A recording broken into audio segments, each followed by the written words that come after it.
Ecce homo, behold the man. Pilate utters these words to the crowd. He has questioned Jesus. He's asked if he's a king. Jesus does not deny it. In John's Gospel, Pilate has already been out, spoken to the crowd, told them, I find no basis for a charge against this man.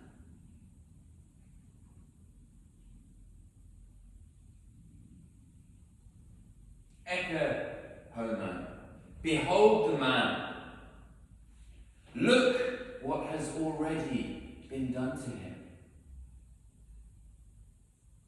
He already bears the cuts and the bruises of being beaten. Last night at the assembly of Jewish leaders.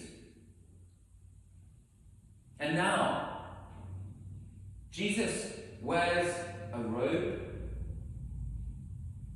a crown of thorns on his head. Soldiers have dressed him up. Another way in which Jesus' kingship is misunderstood. Drops of blood cover his face, shoulders, his hands, mingled with sweat in his hair, his beard, his wrists are bound.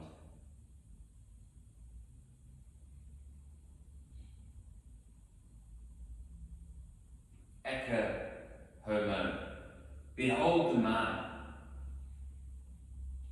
The fathers of the early church believed that Pilate, speaking not only as a private person, but as a public representative, utters these words, and in doing so, declared something with meaning beyond what Pilate had intended. In the history of the world, this is a critical moment. Pilate, they believed, became a spokesperson for God.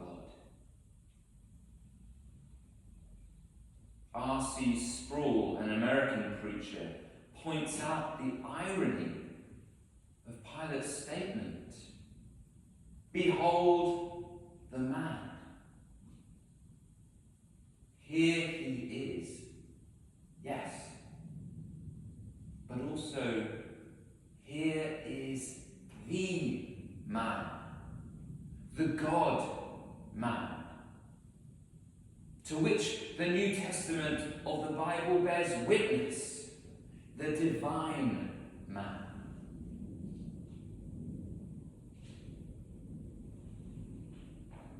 Ecce homo, behold the man. These words and Pilate's many other words spoken to the crowd contrast with Jesus' silence.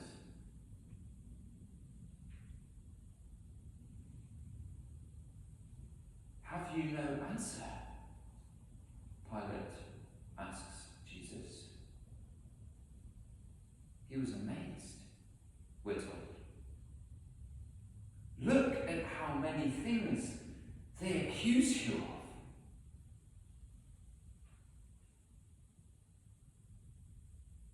Ecce homo, behold the man.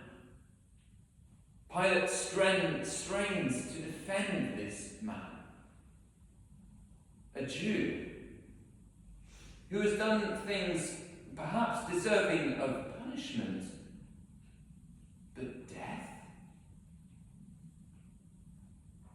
Pilate changes tack, tries one thing, then another, trying to avoid this fate for Jesus, or at least trying to avoid an uprising. He offers the crowd Jesus' release. It was customary to release a prisoner at the time of Passover. But the crowd shouted back, "No, not him! Give us Barabbas!" This was a prisoner charged with robbery, maybe revolution.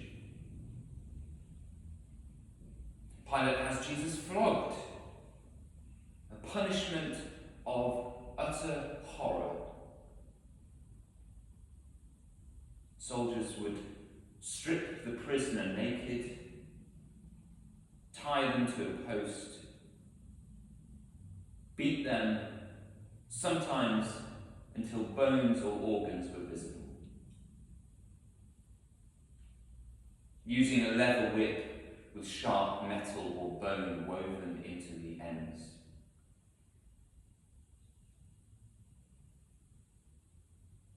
Pilate sends Jesus off to Herod. He could delegate Jesus' case to him. Herod would be in town because of the Passover. Pilate even agrees to Jesus' crucifixion, suggesting that the people themselves crucify Jesus. Though everyone knew that only Pilate could legally give that sentence. But all of Pilate's efforts were in vain. The crowd shouted, "Crucify him! Take him away! Crucify him!" If Pilate followed common procedure, he may then have uttered the chilling words, "You will mount